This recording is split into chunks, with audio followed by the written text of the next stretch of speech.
నేడు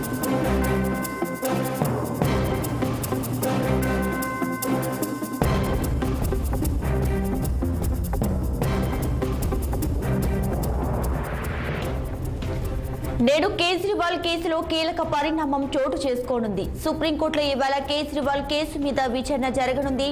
ఢిల్లీ లిక్కర్ కేసులో ED arrest ను సవాల్ చేశారు కేజ్రీవాల్.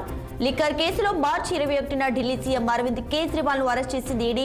ప్రస్తుతం జ్యుడిషియల్ రిమాండ్ లో భాగంగా తిహార్ జైల్లో ఉన్నారు కేజ్రీవాల్. లిక్కర్ కేసులో కేజ్రీవాల్ ప్రధాన సూత్రధారిగా పేర్కొన్నారు ఈడీ అధికారులు. అయితే కేజ్రీవాల్ కు రిలీఫ్ ఇవ్వద్దు అంటూ కోర్టులో రీజాయిండర్ దాఖలు చేసింది ఈడీ.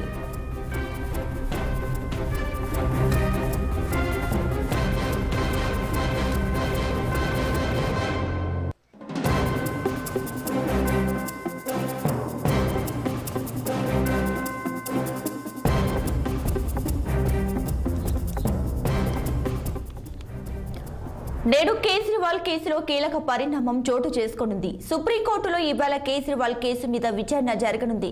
ఢిల్లీ లిక్కర్ కేసులో ఈడీ అరెస్ట్ ను సవాల్ చేశారు కేజ్రీవాల్. లిక్కర్ కేసులో మార్చి 21న ఢిల్లీ సీఎం అరవింద్ కేజ్రీవాల్ ను అరెస్ట్ చేసింది ఈడీ. ప్రస్తుతం జ్యుడిషియల్ రిమాండ్ లో భాగంగా తిహార్ జైల్లో ఉన్నారు కేజ్రీవాల్. ఇక ఇదే విషయానికి సంబంధించి మరిన్ని డీటెయిల్స్ మా ప్రతినిధి అశోక్ అందిస్తారు. ఫోన్లో అశోక్.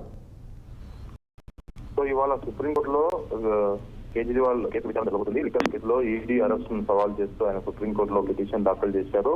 సో మార్చి 21వ తారీఖున ఢిల్లీ సీఎం కేజ్రీవాల్ ని ఈడీ అరెస్ట్ చేసింది. ప్రస్తుతం జ్యుడిషియల్ రిమాండ్ లో భాగంగా తిహార్ జైల్లో కేజ్రీవాల్ ఉన్నారు. సో లిక్కర్ కేసులో కేజ్రీవాల్ ప్రధాన సూత్రధారి అంటూ ఈడీ కేజ్రీవాల్ అరెస్ట్ చేసింది. కేజ్రీవాల్ కు రిలీఫ్ ఇవ్వద్దంటూ కోర్టులో రిజైండర్ దాఖలు చేసింది ఈడీ. సో మొత్తానికైతే ఈ కేసులో ప్రధానంగా ఈడీ వాదిస్తుంది మొదటి నుంచి ఒకటే, ఈ లిక్కర్ కేసు పాలసీ రూపకర్త కేజ్రీవాల్ ఆయన ఢిల్లీ ముఖ్యమంత్రిగా ఉంటూ గ్రూప్ ఆఫ్ మినిస్ట్రీ అప్రూవల్ ఇచ్చింది ఆయన్నే. దాని తర్వాతనే సౌత్ గ్రూప్ ఇన్వాల్వ్ అయింది.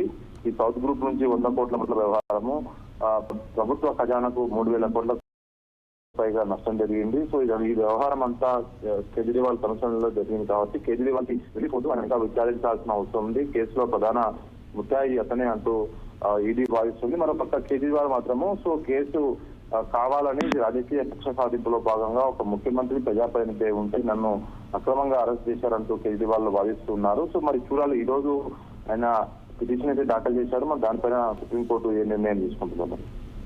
Right Ashok, thanks for the updates.